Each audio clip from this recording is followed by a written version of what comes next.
Welcome back to On Texas Football. I'm Jeff Howe, joined by Gerry Hamilton and CJ Vogel. We're going to talk transfer portal needs along with a little look at 2027 recruiting with some new offers that have gone out. But Gerry, before we do any of that, got to remind everybody that anytime we bring you the recruiting breakdown here on the channel, it's brought to you by our good friend Mark Saunders. Yeah, look, portal season. Jump in the portal and go find a new insurance guy. It's Mark Saunders. When it comes to protecting all your stuff, wouldn't it be great to have one place that protects it all? I got that guy for you. It's Texas All-State agent and Texas alum Mark Saunders. He serves the Austin and Round Rock area and the entire state of Texas. That means he's the only insurance agent you'll need. Everything from your home, car, and boat to your motorcycle, RV, and ATV, if you got one of those. Again, call Texas All-State agent Mark Saunders' office today, 512-218-8571. You know who you call for your insurance needs? Somebody with over 35 years of experience. It's also a Texas alum, OTF members. I'm talking to you. 512-218-8571. Portal to Mark Saunders. Let's talk about the portal, Gerry, and I'll start with you. I want to get both of your takes on this. And I was thinking about this, Gerry, from a big picture standpoint. You know, we've talked a lot here on the channel and over on ontexasfootball.com about the concept of Texas being all in for 2026. Does there have to be a balance, Gerry, between making sure you build the best team around what you've got right now while not mortgaging the future? Or do you just have to look at this, hey, let's just focus on putting the best product we can on the field in 26, and then we'll worry about the rest later? Which is the correct approach? Jeff, you just brought a great discussion to recruiting breakdown that CJ and I and yourself can talk about. I think there needs to be a balance of 1 and 2 year players. I don't think you can go so 1 year heavy that if you can find quality multi-year players in the portal, I think that helps your program greatly. If you can find a Murad Watson type of guy, right? If you can find enough of those guys, I do think that's extremely valuable in the portal. Now, the problem is how many of those guys are going to be in the portal? That's the question I have, is how many of the multi-year guys, true multi-year guys, are going to be in the portal? A lot of guys that are going to go in the portal want to be one and done after their portal transfer year. But I do think, Jeff, to your point, I would love for Texas to find a mix of those guys, because I think there's value in having more 2 year portal players in football if you can find the right guys, because the development's still key. 100%. CJ, I agree wholeheartedly with what Gerry's saying. My concern would be most of the multi-year guys going to be recruiting. How many of those guys are going to be able to help you in 26? And then now you're looking at, okay, are we spending rev share money on a guy that's not helping us right away? It is a balancing act. Yeah, it definitely is. I think the staff's done a pretty fine job of exactly that, though. Look, Brad Spence, Trey Moore, multi-year guys. Hero Canoe returning. That's a multi-year guy. Emmett Mosley. I mean, you know, getting sophomores is rare in the portal, you know, true sophomores, if you will. But to get guys for multiple years, I think it's key. The one thing I would push back on is, look, if you're going all in, getting a guy with another year or two of strength and conditioning, another guy of year or two of experience, that supplements your team probably a little bit more.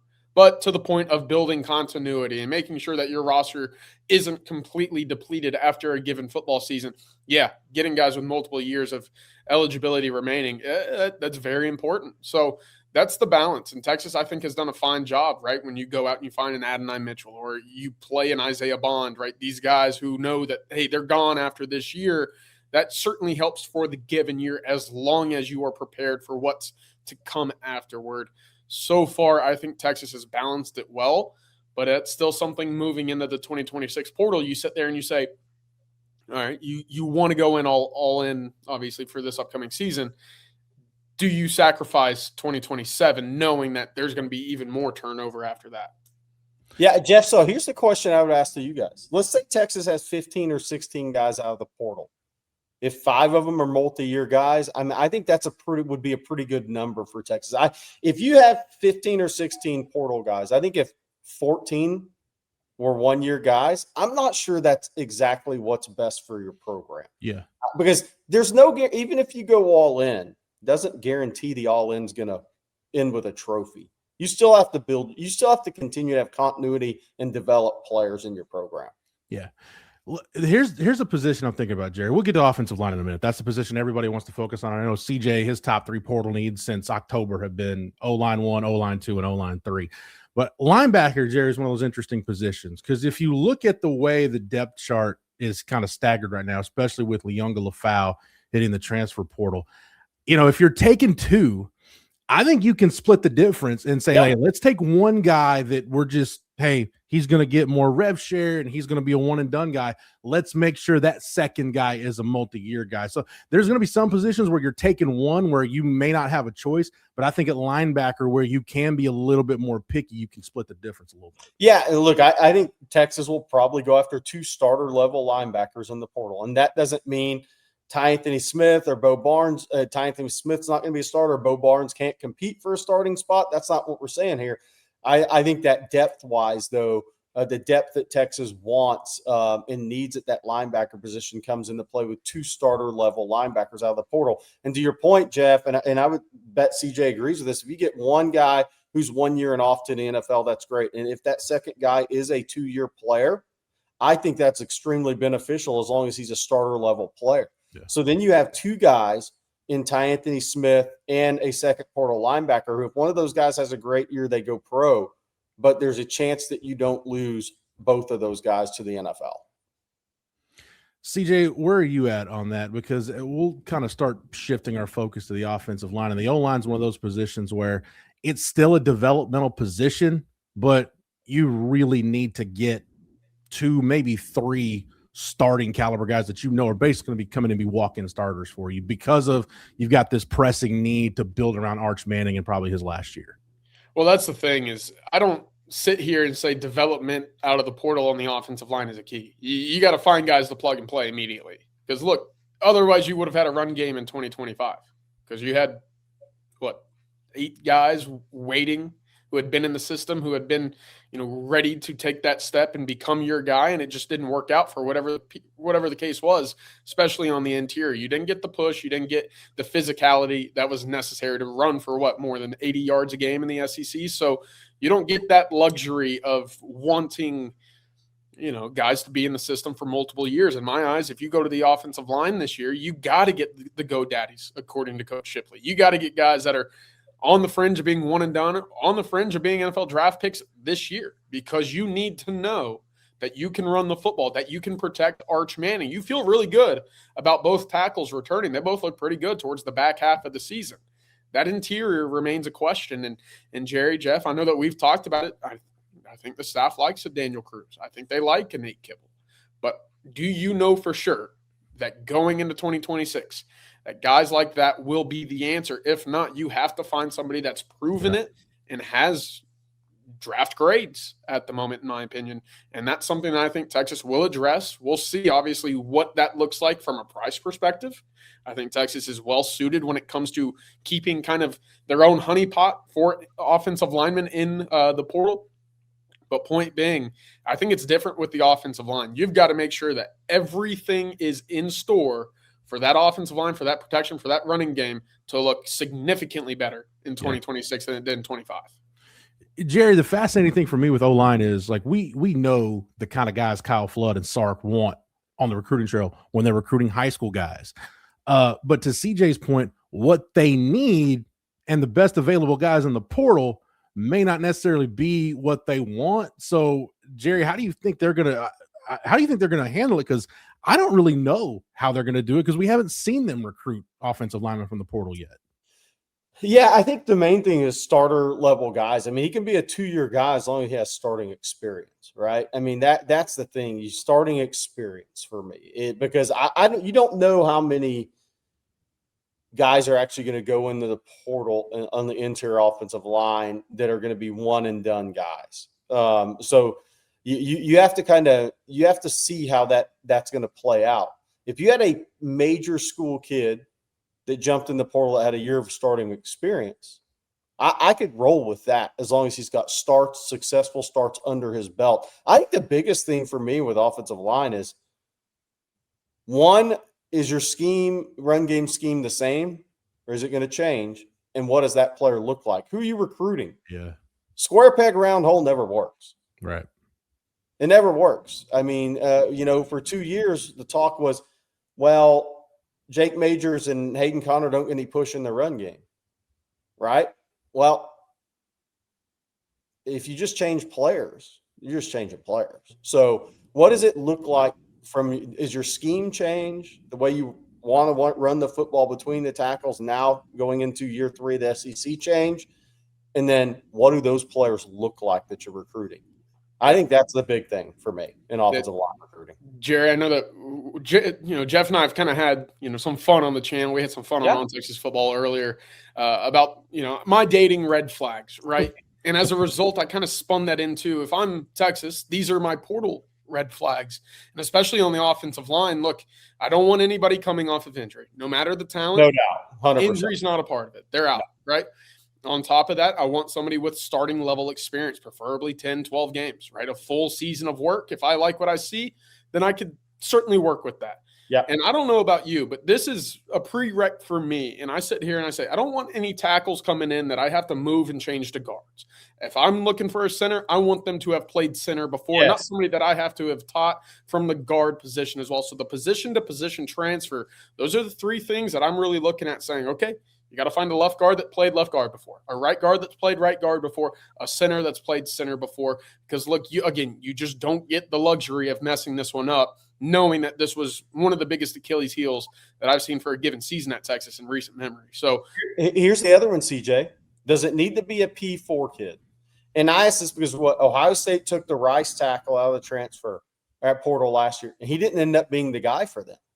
That kind of goes to your point. Is the power 4, unless he's a freak, is the power 4 starting experience also a big part of that versus a G5 guy who may be very, very talented? Because this is not the year to miss out of the portal on the offensive line. Yeah, great point. Yeah, and guys, before we move on to some other position groups, just a general question. We can go around the horn with this. Jerry, I take comfort in the fact that, look, no staff is going to be perfect. No staff has been perfect when they've gone into the transfer portal. But whether it's been top-end guys, multi-year guys, depth guys, whatever it is, really, other than that first cycle where they were just taking guys because they needed to fill out roster spots, this staff under Sark, this organization has been really good. They've had a lot more hits than they've had misses in the portal. And, Jerry, to your point, Ohio State, everybody has hits and misses in the portal. Yeah. But I do trust the track record of this staff when it comes to evaluating in the portal. No doubt. I mean, you just look at this year's team. Was Mason Shipley an upgrade at kicker? Yes. Was the punter an upgrade? Yes. Hero Kanu, Murad Watson, were they really good players for you? Murad Watson battled injury second half of the year? Yes. Emmett Mosley, was he a good player once he got healthy? Yes, for sure. He was. Jack Injuries, quality player, right? I mean, coming off of back-to-back NFL tight ends that got drafted mid-rounds. I mean, so if you look at it, Texas has done a good job in the portal. Andrew Makuba, I mean, we could go down the list. They've done a really good job in the portal, and I totally agree. I think from an NIL perspective, they're made to compete in the portal, and I think they've done a good job evaluating players in the portal as well. Yeah, I'll even add to that. I mean, guys like a Keelan Robinson coming in, playing a specific role, finding a way to get drafted. And, it might not be the prettiest position, but the way that defensive line has been addressed and targeted specifically through needs of over the nose or a guy that can spin out like a Hero Kanu to over the tackle at times, they've done a fantastic job at finding value. And I think at wide receiver, value is something that it's everywhere. You can find a talented wide receiver everywhere. If you want to get a game changer, you're going to have to pay the pretty penny, though. Yeah, no doubt. Before we move on, Jerry, one more time, let's thank our sponsor for this edition of the Recruiting Breakdown and every edition of the Recruiting Breakdown. That's our good friend, Mark Saunders. Texas alum Mark Saunders. Call his office today. Texas All-State agent Mark Saunders' office number, 512-218-8571. So why should you call that? Well, he has 35 years of experience. He serves the Austin and Round Rock area in the entire state of Texas. That means he is the only insurance agent you'll need. Anything from your home, car, and boat to your motorcycle, RV, and ATV. Hit the portal today for your insurance needs and call Texas alum Mark Saunders, 512-218-8571. CJ, we talked a lot about the O-line. We mentioned linebacker. Outside of those two position groups, and if you want to continue to hammer one of those, that's fine. But what position groups are top of mind for you that Texas has to address in the portal, or at least that you're anxious, you're anticipating what it's going to look like when they're done? Yeah, it's still running back to me. Look, you got to get somebody that can run between the tackles consistently. And look, I think we are all optimistic about a James Simon. We hope for the best with Christian Clark. We're very intrigued by Michael Terry working with the running backs. He's Sounds like he's looking really good and at home at that position. But I just gotta have the clarity and the assurance that you put the ball in somebody's hands there. They can get me 1 yard even if the offensive line doesn't get a push. They can get the ball, make a guy miss, and go to the house. And again, I'm not asking for the number one running back in the country.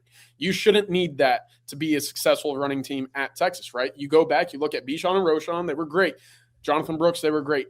When they left and you were left with what you were left with, the running game just was lackluster, right? So to me, you got to find somebody that can find the hole, have good vision, contact balance, but more than anything, get the ball over a line if I need 1 yard or 2 yards. And that's been Texas's biggest issue in my eyes, one of the bigger issues over the last 2 years for me. Get yourself a GoDaddy, get yourself somebody that has the stripes on the wall and can move piles. Yeah, I think that goes back to Jerry's point earlier about run game scheme. I think some things need to change. I've contested. Look, if your scheme is only great when you've got a generational talent at running back and then another guy, had he not blown out his knee, would have gone in the first round, then you probably need to change things up and your run game scheme needs to be tweaked. But, Jerry, I don't know if running back's it for you. Any other position groups that you've got your eye on to see how Texas attacks it in the portal? Yeah, secondary for me. Look, I mean, Will Muschamp's coming in. There's going to be changes made in recruiting. There's going to be changes made in scheme. There's going to be changes made in expectations of physicality. So I'm looking at defensive back. And look, and I think Texas has some really talented young defensive backs. That's not my issue at all. What happens with Grayson Littleton? Does Will Muschamp want to play him at corner? Or does he want to play him at nickel? That's a big decision coming up this spring. I think Texas needs to address corner. I think they need to, if they can find a bigger nickel, that's probably that can compete. So you have versatility, and Littleton could move the corner. I think that's a possibility. And then I think safety. And look, and some people would be like, well, safety, if Jelani McDonald returns and you have Xavier Phil-Sami and you blah, blah, blah, well, Jonah Williams is still going to be in baseball. I mean, and until he actually spends more time in football, now you have a new D coordinator coming in. And if he's not in football much, where does that leave Will Muschamp? He's not going to depend on somebody that's in baseball. This guy's been coaching too long. That's not going to happen. That doesn't mean Jonah can't compete, but he's not going to be penciled in for anything with a new D coordinator coming in. No chance. So I think you have to address all three of those positions in the portal to ensure you have the types of guys that Will Muschamp sees as fits in his defense and the depth you need at corner and at nickel and at safety going into the next year. Because I do think there's some unknowns at those positions. CJ, let's switch gears a little bit and end this with some 2027 recruiting talk. We've seen Jabbar Jalouk. He's got his first offer out. Do you like the offer to Sarod Baker, who I think maybe helped his stock more than anybody in the state of Texas during his playoff run?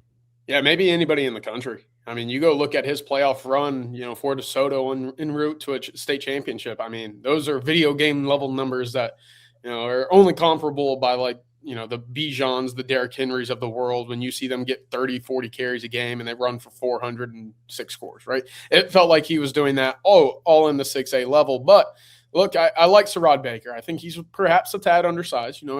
I look at him kind of similarly to that of a Trey Wisner coming out. And I say that because the frame is very similar and the top end speed might not be blazing off the page. But you see the vision, you see the cutting ability, and he just makes hay with what he's got in front of him. So I have to give credit to where it goes with Sarod Baker because, look, he doesn't check every single box when it comes to building the most ideal running back, not at the high school level, but the production is undeniable, right? The vision is undeniable. The contact balance is very good. And I think that's something that you've talked about too, Jerry, is the kid's tough. And that's something that Trey Wisner, you looked at and you said, good Lord, man, he takes some hits, he bounces right back up, and he gets ready for second down. So, no, I like I like the offer, and I'm eager to see where else we see Jabbar Jalouk start to pursue guys. Plenty of guys on the East Coast, obviously. He's familiar with the Florida Cats as well. I think speed is going to be a priority as well, and that's something I'm really intrigued to follow with Jalouk.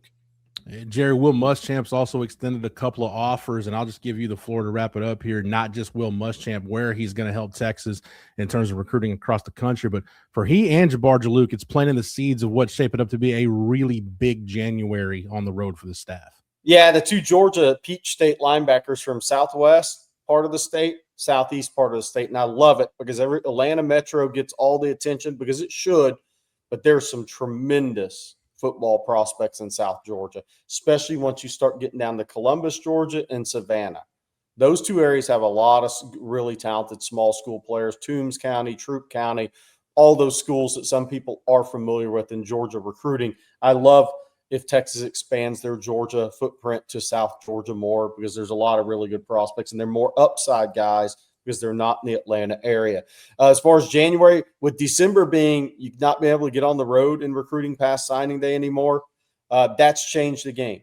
So January is now for me become the most important and toughest to navigate month in recruiting. That's because you have the portal opening for that 13-day window, and you have a mad rush to get kids on campus, football players, college players on campus to try to get them sewed up quickly in the portal.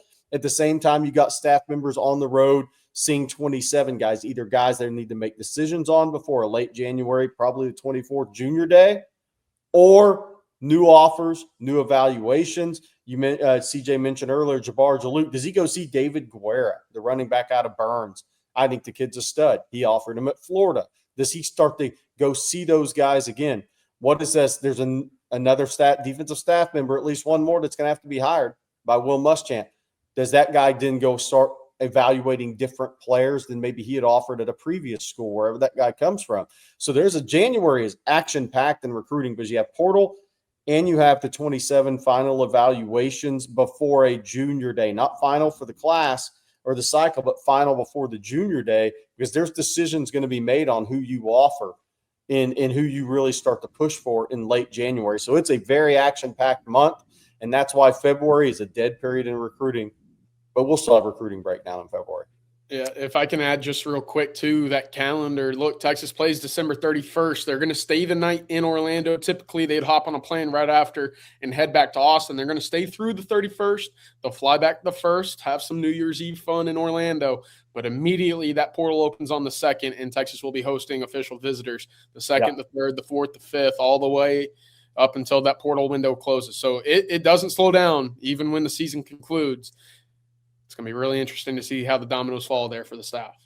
Absolutely. All right, CJ, Jerry, thank you guys for the knowledge and expertise as always. Thank you to Matthew behind the scenes for producing it. Thank you to our friend Mark Saunders for sponsoring this edition of the Recruiting Breakdown. Just a reminder that if you're not a member over at ontexasfootball.com, that's okay. You can get over to the site right now and sign up using the promo code OTFOG, and that'll get you 1 year of access for just $39.95. Make sure that you like this video and that you're subscribed to the On Texas Football YouTube channel. That way, whether it's here on the channel or on the site, you're not missing any of our recruiting coverage all year round.